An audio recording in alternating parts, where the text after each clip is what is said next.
this way. Now, my voice, take your hand and put it on your Adam's apple, your larynx, and go, Okay, now, you feel that vibration, right? Okay, when I do this, whenever I ask you to make a sound, when I do this, it'll be kind of like a way to be quiet. I'll be like a conductor. Let's try it again. Make a sound. Ooh, that was awesome. Okay, now, I'm going to make a sound in here, and the vibration of my larynx, of the vocal cords, is going to make the air in here vibrate inside the can. Now, sir, what I want you to do is put your hand on the end of the balloon there. You feel it vibrating? Now, that's cool. You can feel it, but there's a whole room full of people, and how am I going to show everybody? It'll take all day to go around and let everybody feel it. So what I'm going to do instead is bounce a laser off of this mirror, and it's a green laser. See it on the wall? Okay. When I talk, you can see it go. Okay, everybody. You see, even if I talk very quietly, it is making the mirror. You see, so I can sing a song and you can feel it in the laser. My voice making the mirror move, making the balloon move, making the mirror move, making the laser bounce off of the mirror in these kind of patterns. Now,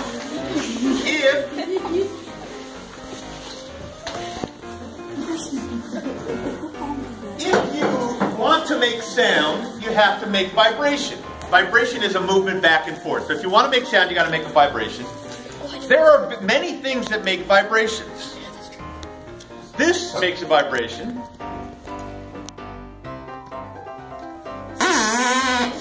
Okay, I cut a point onto that straw and blew through it, and it acts like a reed, just like a bassoon, if you've ever learned about a bassoon or a clarinet.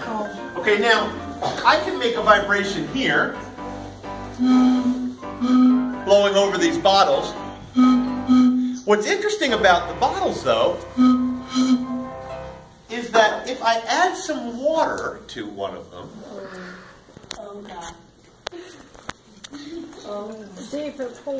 now I want you to listen carefully. This is the sound it made before.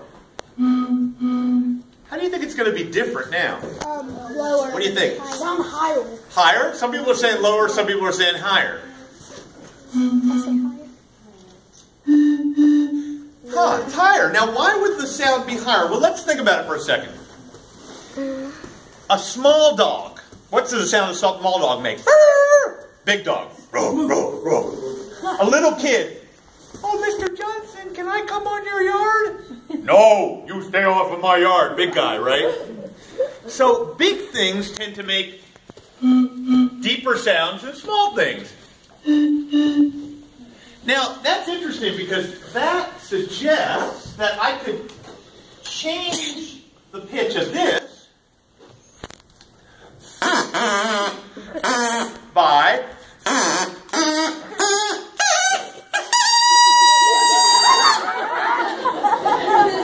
right? I went from something big to something small, and I changed the sound of it. That's actually what you're doing when you are playing a flute or a trumpet. You're actually changing how big the column of air is that the thing goes through. All right, so vibrations make sound. And sometimes we can think about air vibrating. I wonder if this pipe, the air in this pipe, could be made to vibrate. I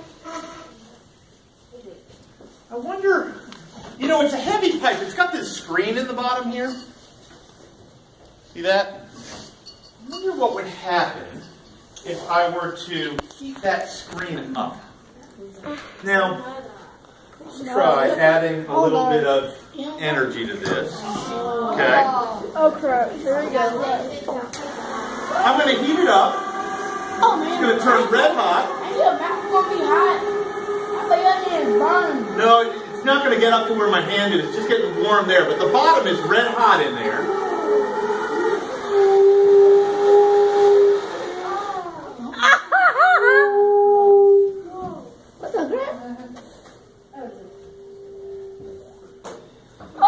minute.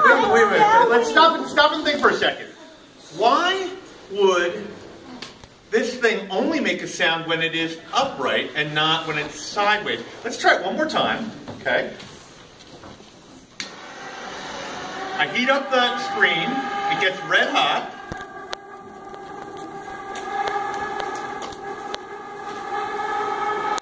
It makes a sound. Sound goes off. Wait a minute. That time it didn't go again. Because Okay, now did anybody notice a difference between the first time I heated it up and did it several times, ooh, bump, and the second time? You did it longer the first time. I did it longer the first time. That's a pretty wise observation right there. I'm going to try it longer then. Maybe how hot I get it is important. So I'm going to go ahead and get this thing heated up. In fact, I had my torch even higher than... Let's get it all really hot. This should make, if she's right, this should make a good long and loud sound, right?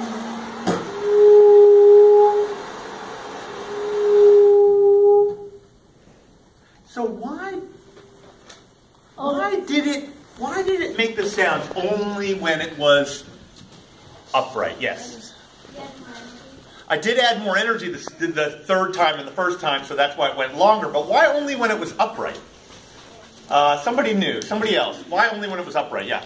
Because when you put the energy in it, maybe the energy wasn't supposed to go like that. It was supposed to go like that, so that's what made the noise. But what is going on? Why? What does the heat have to do with it? Yeah. Maybe because the air is going inside of it. Ah, the air. I like this. The air is going inside of it. Why would the air go inside of it only when it's vertical and not when it's horizontal? Yes, in the back.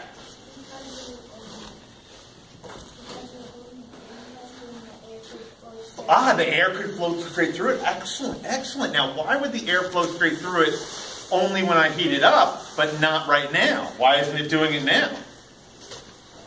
Why isn't it doing it now? Somebody knew. What do you know about hot air? What do you know about hot air? Yeah.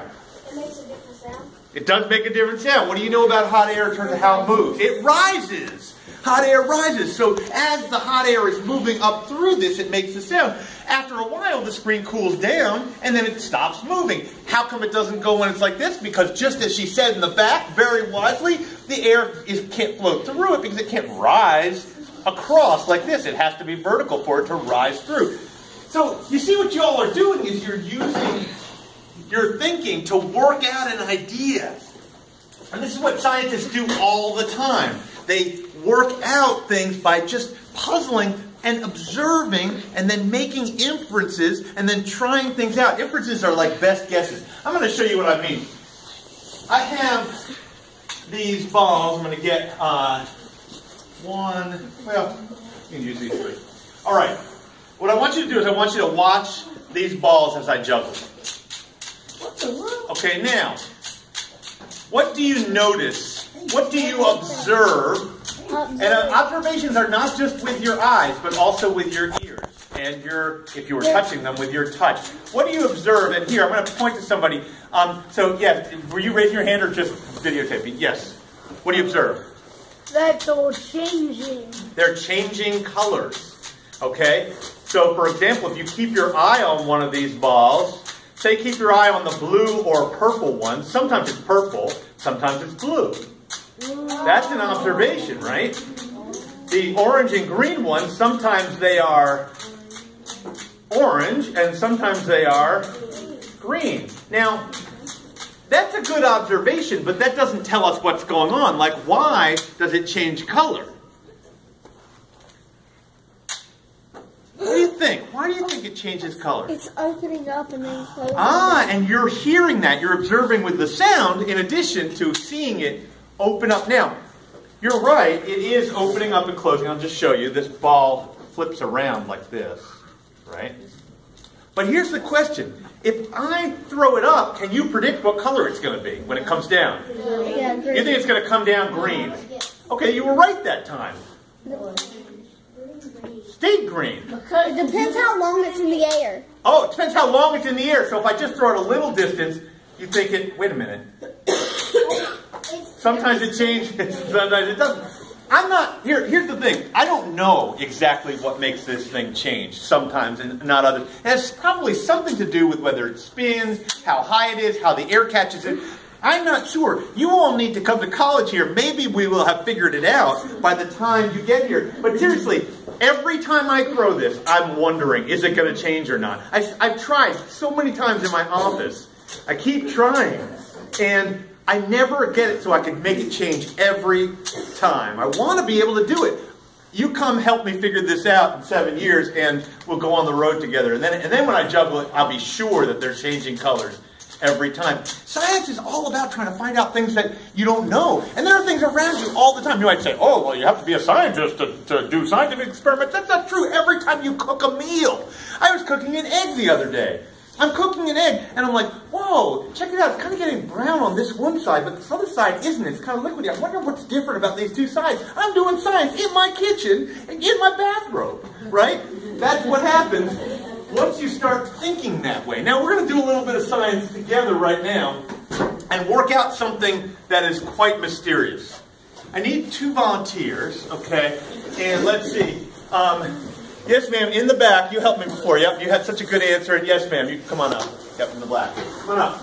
And I need to get you to sit. What's your name? Nyla? Nyla, and you are? Haley. Haley? Okay. Haley, can you sit right? Well, let me back you up just a little. Okay, I'm trying to get you under that light. And you're going to need to come back just a bit. Now,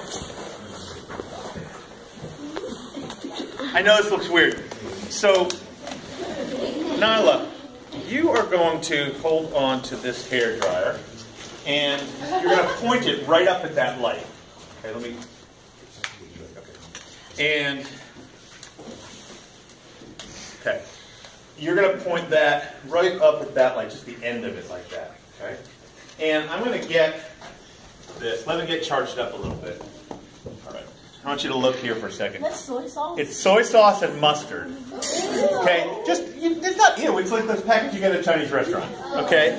It's just the soy sauce and mustard just floating in there. Okay, now, what I'm going to do here is show you that this computer mouse, which is tied to these other 2 cords, does something very mysterious.